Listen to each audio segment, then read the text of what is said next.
Few figures in modern history have inspired as much horror and bewilderment as Pol Pot, the Cambodian revolutionary whose quest to remake society from the ground up resulted in one of the most devastating genocides of the 20th century. Between 1975 and 1979, under his rule as leader of the Khmer Rouge, approximately 2 million Cambodians, nearly a quarter of the nation's population, died through starvation, forced labor, disease, and systematic execution. The regime's radical vision, encapsulated in the chilling phrase "Year Zero," sought to erase all traces of the past and construct a new, classless agrarian utopia. Instead, it plunged the country into an abyss of destruction, isolation, and mass suffering. Pol Pot's rise was not the product of sudden chaos, but the culmination of decades of ideological evolution, political upheaval, and social discontent. His revolutionary path stretched from the quiet rice fields of rural Kampong Tom to the intellectual salons of 1950s Paris, where Marxist and Maoist doctrines intertwined with anti-colonial fervor. The ideas forged there would later be translated, often grotesquely, into the realities of revolutionary Cambodia. The Communist Party of Kampuchea, CPK, under his secretive leadership, developed a uniquely Cambodian variant of communism, one that combined Marxist theory, radical nationalism, and xenophobic isolationism into a totalitarian experiment unmatched in its extremity. Pol Pot, born Saloth Sa on May 19, 1925, in the small village of Prek Spauv in Cambodia's Kampong Tom province, emerged from humble beginnings that contrasted sharply with the revolutionary fervor and catastrophic power he would later wield. Born into a moderately prosperous peasant family of mixed Khmer and Chinese descent, Sa enjoyed a level of privilege uncommon in the colonial countryside. His family's relative affluence allowed him access to education, a pathway that would expose him both to the vestiges of French colonialism and to radical ideologies seeking to overturn it. Educated first at local Buddhist monasteries and later at elite French colonial institutions in Phnom Penh, Sa was a quiet, unassuming student. Yet his formative years coincided with the height of French Indochina's colonial order, where the vast gap between Cambodian peasants and the small urban elite instilled in many young intellectuals a simmering sense of injustice. In 1949, he received a scholarship to study radio electronics in Paris, an opportunity that would radically alter his worldview. In France, Sa became immersed in the post-war political ferment that swept through Europe. The French Communist Party, PCF, was at the height of its influence, and anti-colonial movements were gaining momentum across Asia and Africa. Joining a group of Cambodian students who would later form the nucleus of the Khmer Rouge, Sa began attending Marxist study groups, reading the works of Marx, Engels, Lenin, and most importantly, Mao Zedong. He and his circle of Cambodian intellectuals formed the Cercle Marxiste, a secret organization that fused anti-imperialist nationalism with communist ideology. His years in Paris profoundly shaped his political outlook. He saw the West not only as an imperial oppressor, but as a decadent civilization built on inequality and exploitation. In contrast, Mao's agrarian communism, with its glorification of the peasantry, rural collectivism, and revolutionary purity, offered a model that resonated with Cambodia's agrarian society. Sa failed his final exams, but by the time he returned to Cambodia in 1953, he was no longer merely a student. He was a revolutionary. Returning to Cambodia amid the waning days of French colonial rule, Sa found a country in transition. The French, weakened by defeat in Indochina and growing nationalist movements, granted Cambodia independence in 1953 under King Norodom Sihanouk. The new monarch's regime sought to balance Cold War pressures by maintaining neutrality between the United States and Communist China, but his rule quickly evolved into a semi-authoritarian monarchy. Sa, soon adopting the nom de guerre Pol Pot, joined the Indo-Chinese Communist Party, ICP, which was dominated by Vietnamese communists. Though nominally united in their anti-colonial struggle, tensions soon emerged between Cambodian communists who desired autonomy and the more experienced Vietnamese who sought to guide regional revolution. Pol Pot's nationalist instincts and suspicion of Vietnamese dominance shaped his later hostility toward Vietnam and his vision of an independent, distinctly Khmer path to socialism.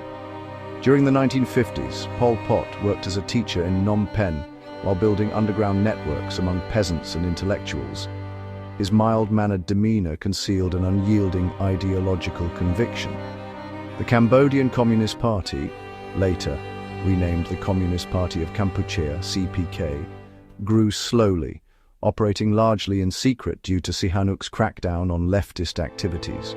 Nonetheless, the seeds of revolution were sown in the rural hinterlands, where poverty and resentment toward urban elites created fertile ground for radical ideas. By 1963, Pol Pot had become the leader of the CPK. Facing persecution, he fled to the remote jungles of Ratanakiri, where he began developing a revolutionary base among the ethnic minorities. It was here, away from the cosmopolitan influences of Phnom Penh, that his vision hardened, an agrarian utopia built on the absolute purity of peasant life, free from the corruption of cities, money, and foreign influence. This ideological foundation, Maoist in form but Khmer in spirit, would define the brutal social engineering project he would later unleash on his country. Throughout the 1960s, Cambodia became increasingly engulfed in regional turmoil.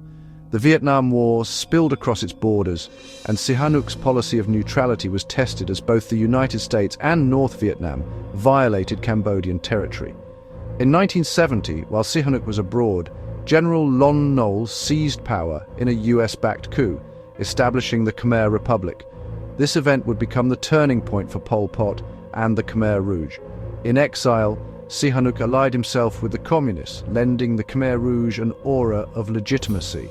As Sihanouk broadcast appeals to rural Cambodians to join the resistance, thousands of peasants rallied to the cause, unaware of the extremist ideology driving its leadership. The Khmer Rouge rapidly expanded its control over rural areas, establishing rudimentary administrative zones that foreshadowed the future structure of democratic Kampuchea.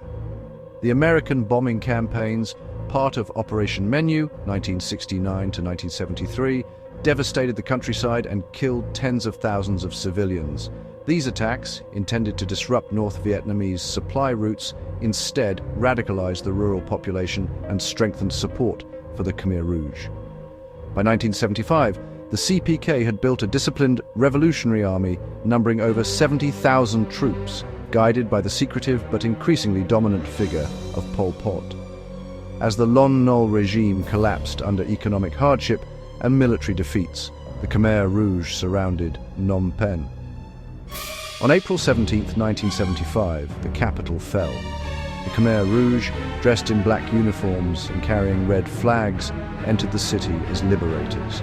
Within hours, they ordered the complete evacuation of Phnom Penh, declaring that the people would be re-educated in the countryside. Cambodia's clock was reset to year zero. Pol Pot's seizure of power marked the beginning of one of the most radical and devastating experiments in human history. The regime renamed the country Democratic Kampuchea and declared the birth of a new era, one in which the past would be annihilated and society would be rebuilt from the ground up. In Pol Pot's vision, Cambodia would become a self-sufficient agrarian paradise, purged of class distinctions, foreign contamination, and urban corruption. Cities were emptied by force. Millions of Cambodians were marched into the countryside to work on collective farms, where they were expected to produce impossible quotas of rice. The currency, markets, schools, and religion were abolished. Families were separated. Loyalty to the Angkar, the organization, replaced loyalty to kin. The Khmer Rouge sought to eliminate all vestiges of modernity. Doctors, teachers, engineers, monks, and anyone associated with the old society were labeled new people and deemed enemies of the revolution. The result was catastrophic. Within months, famine spread across the nation. Starvation, overwork, and disease claimed hundreds of thousands of lives. Those who resisted, complained, or simply failed to meet production targets were executed. Ethnic minorities, including the Vietnamese, Chinese, and Cham Muslims, were singled out for extermination.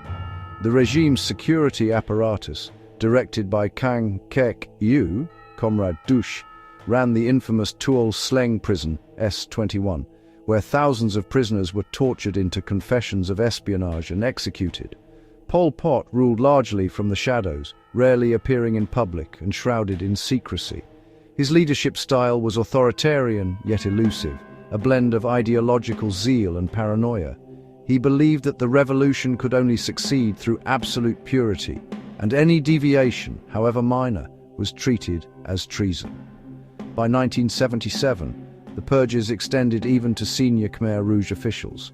Entire cadres were executed on suspicion of betrayal. The scale of the suffering defied comprehension. Between 1.5 and 2 million Cambodians, nearly a quarter of the population, perished between 1975 and 1979.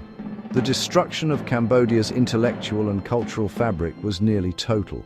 Yet to the outside world, democratic Kampuchea remained an enigma, diplomatically recognized by the United Nations and even supported by China, which viewed the Khmer Rouge as a counterbalance to Vietnam.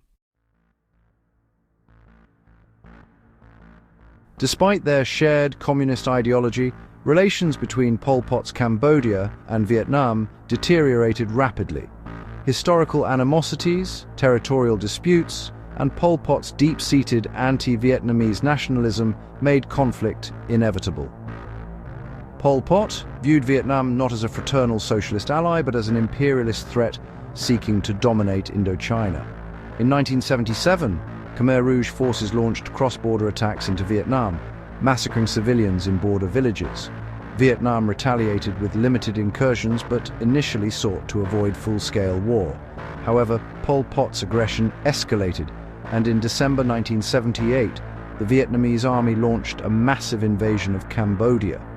Within weeks, Phnom Penh fell, and the Khmer Rouge regime was overthrown in January 1979. The Vietnamese established the People's Republic of Kampuchea, led by former Khmer Rouge officials who had defected. Pol Pot and his loyalists fled to the jungles near the Thai border, where they reconstituted the Khmer Rouge as a guerrilla movement. Although stripped of power, Pol Pot continued to lead the resistance, sustained by covert Chinese aid and, paradoxically, by Western support during the Cold War, as the United States and its allies opposed Vietnam's occupation of Cambodia. The post-1979 years marked the gradual disintegration of Pol Pot's movement. Isolated in jungle bases and dependent on foreign assistance, the Khmer Rouge waged a low-intensity insurgency against the Vietnamese-backed government. Pol Pot remained the symbolic leader, issuing statements denouncing both Vietnam and the international community. Yet his movement, plagued by internal divisions and declining morale, steadily weakened. In 1985, Pol Pot formally stepped down as Prime Minister of the coalition government in exile, but continued to exert control from behind the scenes. The end of the Cold War and the withdrawal of Vietnamese troops in 1989 marked a turning point. The Paris Peace Accords of 1991 brought a fragile peace to Cambodia, and the United Nations Transitional Authority in Cambodia, UNTAC, sought to restore order and democracy. However, the Khmer Rouge refused to participate fully, viewing the process as a betrayal of revolutionary principles. By the mid-1990s, defections decimated the movement. In 1997, Pol Pot's grip on the remnants of the Khmer Rouge collapsed. Following internal power struggles, he was arrested by his own comrades and placed under house arrest. On April 15, 1998, Pol Pot died, reportedly of heart failure, in the jungle stronghold of An Long Veng. he never faced trial for his crimes. Pol Pot's ideology fused Maoist revolutionary theory with an extreme form of Khmer nationalism and xenophobia. His utopian vision of an egalitarian, self-sufficient agrarian society was driven by an almost mystical belief in the moral purity of the peasantry. He rejected not only capitalism but also modernity itself, viewing cities, education and foreign culture as corrupting forces that had poisoned Cambodia. Yet his revolution, in its attempt to erase history, became an act of total annihilation. Pol Pot's Cambodia represents one of the most radical social experiments ever undertaken, and its failure illustrates the dangers of ideological absolutism. The Khmer Rouge's regime was totalitarian not only in its control of life and death, but in its ambition to control thought, identity, and even memory. In the aftermath, Cambodia was left devastated, socially, economically, and psychologically. The extraordinary chambers in the courts of Cambodia, the ECCC, established in 2006, has prosecuted several senior Khmer Rouge leaders, but Pol Pot himself escaped justice. The long shadow of his rule continues to shape Cambodian society, where collective trauma and silence often coexist with the desire for remembrance. Pol Pot's regime stands as a chilling testament to the destructive power of ideology when detached from humanity. His dream of creating a perfect society from the ruins of the old led to the deaths of millions and the near erasure of a nation's cultural soul. In the name of equality, he unleashed terror. In the pursuit of purity, he committed genocide. Between 1975 and 1979, Cambodia became the laboratory of utopian madness, a land where revolution consumed its own people. Pol Pot's Year Zero did not herald renewal but annihilation. And yet in remembering him, history preserves not his vision, but the voices of those he tried to erase. A reminder that even in the darkest chapters of the 20th century, truth endures where tyranny falls. Thanks for watching. Please subscribe to Blistering History.